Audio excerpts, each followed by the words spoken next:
Alors là, ça va être une vidéo coup de boost de manière à vous apprendre à tirer de la force de chaque situation parce qu'on a tous entendu que les épreuves rendaient plus fort. C'est pas forcément facile à faire. Si vous voulez enfin y parvenir et avoir des ressources intérieures que vous ne soupçonnez même pas et qui n'attendent pourtant que vous, alors cette vidéo est faite pour vous.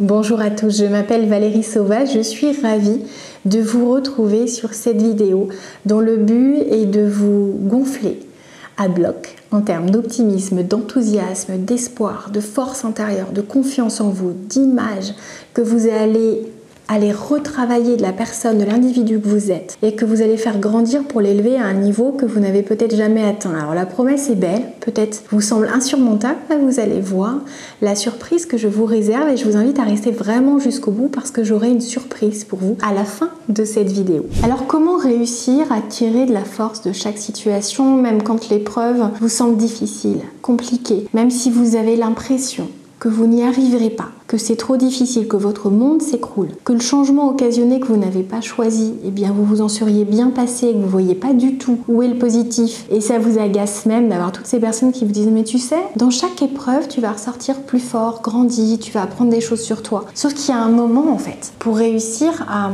se dire ça, et quand on est au cœur de l'épreuve, c'est juste des fois pas le moment. C'est trop tôt parce que on est en train de réagir, parce qu'on est en train de se mettre dans une position où c'est l'instinct de survie qui prend le pas. Et là, on n'a plus accès à nos ressources intérieures. Je m'explique, c'est scientifiquement prouvé. Quand on est sous le coup d'une très grande peur, d'une émotion très très importante, ça peut être la colère, ça peut être la tristesse, eh bien on n'a plus accès à cette force intérieure. Pourquoi ? Parce qu'en fait, l'émotion, elle est en train de prendre toute la place. Parce que toute l'énergie dont nous pouvons disposer, eh bien notre cerveau, il a l'impression qu'il faut mettre cette énergie à disposition de ce qui accapare le plus notre pensée, et c'est-à-dire, c'est l'émotion en fait qu'on est en train de vivre, qu'on est en train de vibrer, qu'on est en train de dégager et faire grossir, et qui, au lieu d'être juste un signal, un témoin lumineux sur un tableau de bord, eh bien commence à nous englober, nous envahir, et on est submergé par cette émotion. Et pourquoi est-ce qu'on n'arrive pas alors à être fort, à avoir la répartie qu'on va avoir des fois une heure après ou le lendemain en se disant mais mince, mais pourquoi est-ce que je ne lui ai pas répondu ça? Pourquoi est-ce que j'ai pas pensé à appeler telle personne? Pourquoi est-ce que j'ai pas fait telle chose? Pourquoi? Parce que vous n'aviez plus accès à vos ressources intérieures, à votre force intérieure, à votre créativité, votre force de caractère que vous savez déployer des fois quand vous n'êtes pas personnellement touché. Alors du coup, pour tirer de la force de chaque situation, ça va être important de comprendre le message, l'émotion, ce qui se joue, de pouvoir l'identifier.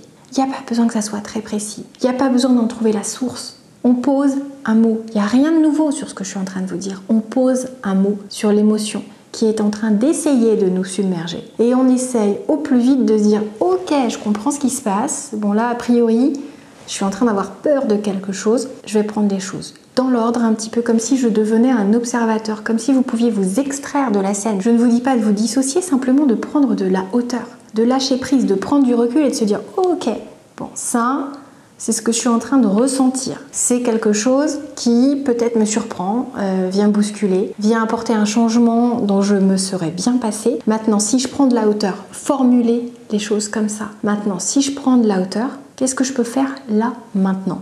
Comment je peux agir? Pourquoi? Parce que si vous ne faites pas ça, vous allez partir dans votre fonctionnement de survie et vous allez ou attaquer même des fois des personnes que vous adorez ou des inconnus et vous allez vous dire honteusement après oh, comment j'ai pu lui parler comme ça? Ah bah vous étiez en mode survie. Donc dès qu'on est en mode survie, on a envie de fuir, on a envie d'attaquer, ça dépend des personnalités. Et si vous restez dans ce fonctionnement-là, eh bien vous ne pourrez pas faire autrement. Alors on prend du recul, on observe, on pose un mot. Ça peut être juste dans votre tête, je vous demande pas de prendre un papier, un crayon, juste de verbaliser dans votre tête. Bon là, je sens que la colère est en train de monter, je vais pas la laisser faire, j'ai compris, il y a quelque chose qui ne me convient pas, il y a un écart entre ce que j'aurais souhaité et ce que je suis en train de vivre. Où là je suis extrêmement surpris, l'attitude de tel ami qui ne me donne plus de nouvelles et du coup je ne pense qu'à ça, je ne suis plus concentrée et ça m'affecte et je me demande à quoi va ressembler la suite parce que je tenais à cette personne. Non. On tire de la force de chaque situation en commençant par s'extraire de ce côté englobant de l'émotion là qui est en train de gonfler, jusqu'à prendre une proportion qui est juste hallucinante. Si on regarde avec le recul comme on a pu se tracasser, comme on a pu se mettre en colère pour des choses des fois qu'on avait purement imaginées et qui ne sont même pas la réalité, qui n'étaient que le fruit de notre interprétation, c'est hallucinant. Alors on prend du recul et c'est comme ça qu'on va réussir à aller chercher au fond de nous des ressources intérieures. Et on va se rendre compte qu'on a déjà affronté des choses qui ressemblent à ça. On a déjà connu ou rencontré ou entendu parler de personnes qui ont affronté ça et surmonté ça et dépassé et qui sont encore là. Et on va pouvoir faire pareil.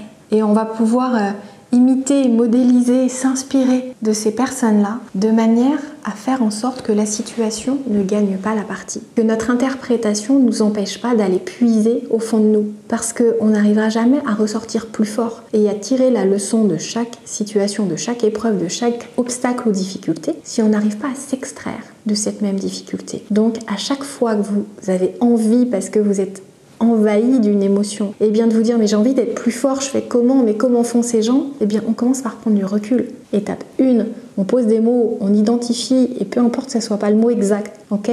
On n'est pas en cours de français ou de philosophie, vous avez le droit de vous tromper. Posez un mot, essayez de vous rapprocher au plus proche. Et là, commencez à vous dire bon, je vais en faire quoi?